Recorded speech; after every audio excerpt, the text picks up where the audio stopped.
ओम नमो नारायण। आदरणीय नारायण स्वरूप गोस्वामी जनों, ओम नमो नारायण। आज हम फिर एक विषय लेकर आपके सामने उपस्थित हैं। अभी पुराणों की चर्चा कर रहे हैं कुछ दिनों से। अभी चलिए, हमने अभी कुछ दिनों से ऋग्वेद रूपायन नाम से ऋग्वेद की ऋचाओं को आप तक हिंदी में पहुंचा रहे हैं, हिंदी छंद में पहुंचा रहे हैं। तो आज हम आपको थोड़ा सा जिज्ञासा आपके मन में होगी कि यार ऋग्वेद जो है, कहते हैं कि हमारे चारों वेदों में सबसे पुराना है। इसमें कितने मंत्र हैं, कितनी ऋचाएँ हैं, सूक्त कितने हैं, मंडल कितने हैं। तो एक थोड़ी सी जानकारी, प्राथमिक जानकारी कह सकते हैं। पुराणों की प्राथमिक जानकारी हम समय समय पर आपको देते रहे हैं। आज वेद के बारे में चर्चा कर रहे हैं। हमारा भारतीय सनातन धर्म का मूलाधार है वेद, बल्कि इसी चारों खंभे पर हमारा सनातन धर्म टिका हुआ है। तो देखिए, इसके बारे में थोड़ा सा हम आपको चर्चा कर रहे हैं। ऋग्वेद में 10,521, ध्यान दीजिए, ऋग्वेद में 10,521 ऋचाएँ हैं, जिन्हें अपन मंत्र भी कह सकते हैं। कितनी है ऋग्वेद में भाई? एक दो नहीं, 10,521, जिन्हें 1028 सूक्तों में बांधा गया है। 1028 सूक्त में इन्हें विभक्त कर दिया है। ये 1028 सूक्तों में 10,521 ऋचाएँ हैं, जिसमें से अभी हम आपको कहाँ तक आए हैं? 20 सूक्त हमने आपको, 20 सूक्त में जो ऋचाएँ का लगभग 200 ऋचाएँ आ गई, वो हमने हिंदी में करके, कविता में करके आपको सामने प्रस्तुत हमारे चैनल पे आप देख सकते हैं। और क्रम से हम ऋग्वेद रूपायन नाम से रोज़ एक ऋचा हिंदी में सुनाने का प्रयास करने का हमने अभी सोचा है और अभी शुरू भी कर दिया है। तो ऋग्वेद में प्रायः सुनिए कौन कौन से देवी देवताओं। अग्नि सबसे पहला मंत्र है, अग्नि का मंत्र है। ऋग्वेद में पहला मंत्र है और वो अग्नि का है। अंगिरा ऋषि अग्नि के उपासक दशग्वे ऋषि माने जाते हैं। 10 महायज्ञ करते थे, इसलिए उन्हें दशग्वे ऋषि कहते हैं। और इसलिए कहते हैं 10 नाम, हमारा 10 नाम गोस्वामियों के, हो सकता है कहीं न कहीं अंगिरा ऋषि से संबंधित है, ऐसा भी मानते हैं विद्वान लोग। अग्नि, इंद्र, वायु, सविता, वरुण, विष्णु, रुद्र आदि देवताओं का वर्णन मिलता है ऋग्वेद में। फिर से सुन लीजिए, प्रमुख देवता कौन कौन से ऋग्वेद के प्रमुख देवता हैं? अग्नि, इंद्र, वायु, सविता, वरुण, विष्णु और रुद्र। प्रत्येक देवता के लिए अलग अलग सूक्तों में थोड़ी थोड़ी ऋचाएँ निश्चित की गई हैं। ऋग्वेद में इन सूक्तों को मिला करके मंडल बनाए गए हैं। देखिए, पहले तो उन्होंने क्या किया, विभाजित किए। पहले बता दिया आपको 10,521 तो ऋचाएँ हैं, और उनमें ऋचाओं को सूक्तों में बांट दिया, तो हो गए 1028 ये सूक्त है उसमें। और 1028 सूक्तों को ही बांट दिए हैं, 10 मंडल बना दिए उनके।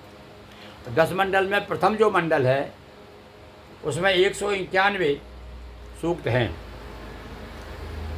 और ऋग्वेद का एक अन्य विभाजन होता है, वो उससे अपने को, वो एक अलग, विद्वानों के वैसे अलग बहुत से मत हैं। हम तो केवल एक ही बात आपको विशेष रूप से बता रहे हैं। जो प्राथमिक जानकारी है वो ये आपको हमने अभी बता दी।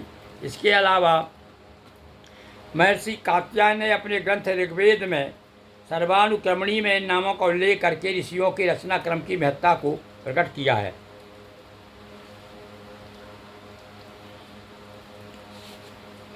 ये ऋषियों को कहते हैं कि भाई तपस्या के बल से इतने तपस्वी थे कि ऋग्वेद इनके माध्यम से स्वयं ब्रह्मा, स्वयं प्रभु परमात्मा स्वयं बोला है।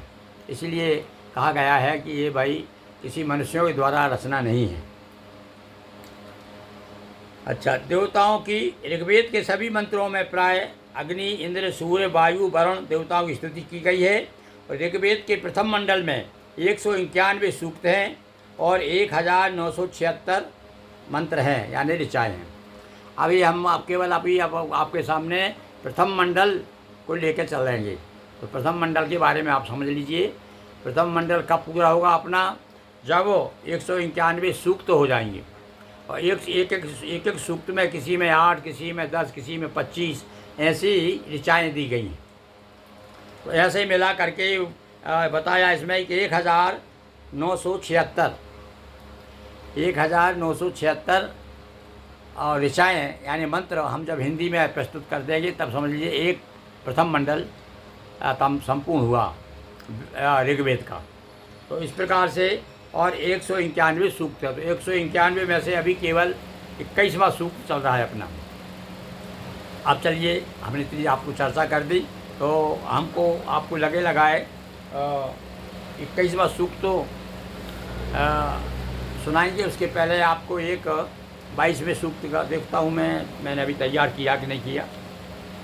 देखिए, हाँ 21वां सूक्त तो अभी तैयार करके मैं बताऊँगा। आज मैं आपको 20वें सूक्त का अंतिम मंत्र साथ साथ में इसके जो आपको जानकारी दी ना ऋग्वेद की, इसके साथ साथ में ये भी देखिए कि मैंने किस प्रकार से ऋग्वेद रूपायन नाम से और मंत्रों को हिंदी में प्रस्तुत किया है। इसकी एक झलक देख लीजिए। अविनाशी आयु प्राप्त करके, अविनाशी ये 8वां मंत्र है 20वें सूक्त का। इसमें 20वें सूक्त में केवल 8 ही मंत्र है, 8वां मंत्र सुना रहा हूँ मैं। अविनाशी आयु प्राप्त करके ये देवों बीच अधिष्ठित हैं। किसके बारे में बताया जा रहा है? इसके देवता जो है ऋभुगण हैं। हर एक सूक्त के अलग अलग देवता, अलग अलग ऋषि हैं, अलग अलग मंत्र हैं। किसी गायत्री मंत्र है, किसी का अनुष्टुप है, ये अलग अलग छंद जो हैं संस्कृत के।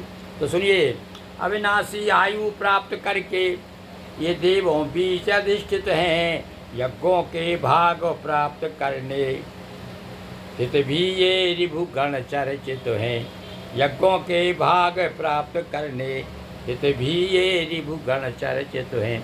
हाँ, ये ऋभुगण के बारे में बता रहे हैं कि ऋभुगण जो हैं देवताओं के बीच में बैठने का इन्होंने योग्यता प्राप्त कर ली है और इनको यज्ञों का भाग भी मिलने लगा है। ऋभुगण जो है देवों के बीच में स्थापित है, प्रतिष्ठित है और इन्हें यज्ञों का भाग प्राप्त होता है। ये जानकारी इस मंत्र के द्वारा हमें प्राप्त होती है। ओम नमो नारायण। इसी प्रकार से अब हम आपको समय समय पर अन्य जानकारी देते रहेंगे और ऋग्वेद रूपायन के माध्यम से आपको रोज़ एक मंत्र सुनाने का प्रयास करेंगे। एक बार पुनः आप सभी को बहुत बहुत ओम नमो नारायण।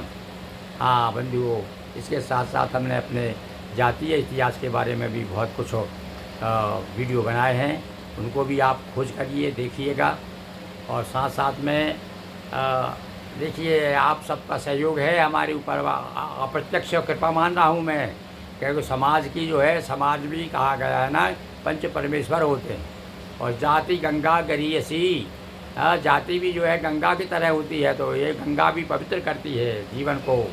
तो आपकी सबकी शुभकामनाओं के फलस्वरूप क्या स्थिति है देखिए। अब मैं रोज़ वीडियो 4-5 वीडियो बना रहा हूँ, कभी आपको सामाजिक धार्मिक कभी अपने साहित्य को, वो एक अलग चलता है हमारा नर्मदा काव्य मंच, उसके माध्यम से हम अपनी कविता। अभी हमने नारद जयंती आई थी ना, अभी 2 तारीख को, हमने नारद की भारत यात्रा एक व्यंग प्रस्तुत किया है। आप ज़रूर देखिए, यदि कविता प्रेमी आप हैं तो वो पढ़ी देखिएगा आप।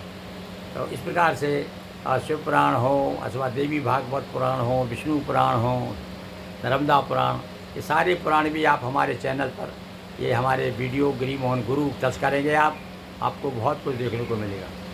और आप देखिएगा, अपने अपने मित्रों को, अपनी समाज में अन्य लोगों तक पहुंचाइए। ज्ञान तो भैया है सरस्वती के भंडार की बड़ी अपूर्व बात है। त्यों खर्चे त्यों बढ़े और बिन खर्चे घट जाए।